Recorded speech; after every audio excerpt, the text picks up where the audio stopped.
Bonjour à tous et bienvenue dans l'Académie de la Transparence.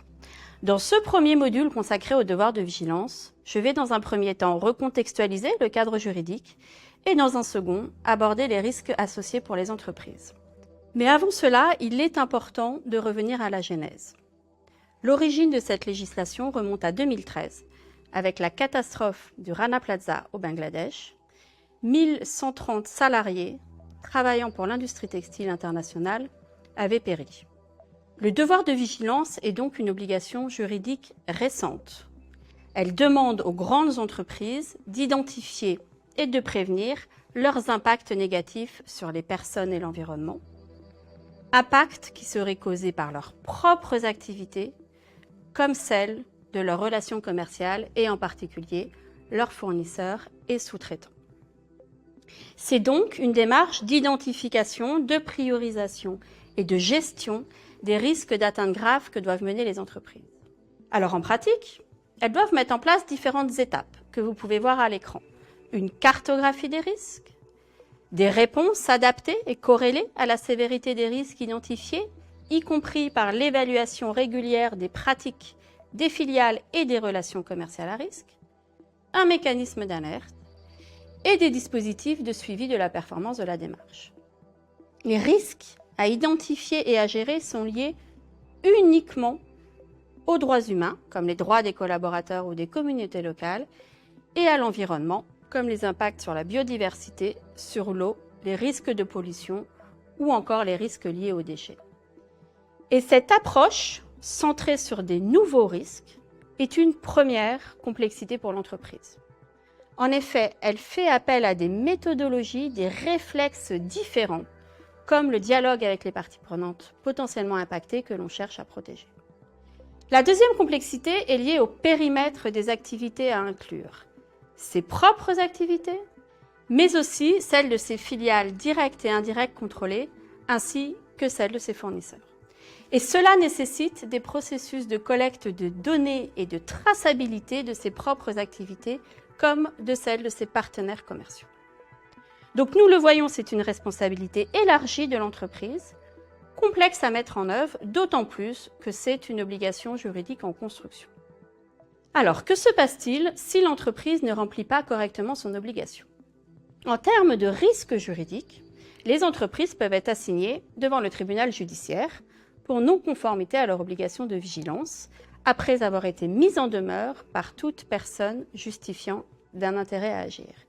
Et aujourd'hui, les ONG et les syndicats jouent à ce titre un rôle particulier dans l'application de cette loi par leur contentieux stratégique. Il y a à ce jour plus de 10 contentieux en France sur le fondement de la loi française.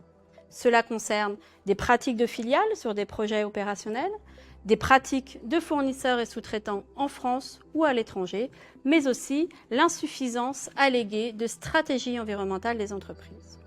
Alors que risquent les entreprises?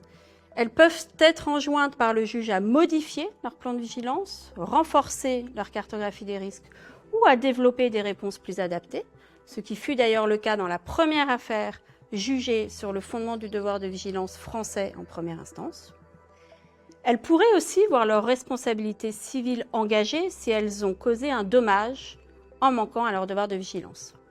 Dans ce cas, les risques sont liés à une possible condamnation à réparation intégrale du dommage causé à la victime, donc un travailleur ou des membres d'une communauté locale, en France comme dans une autre partie du monde.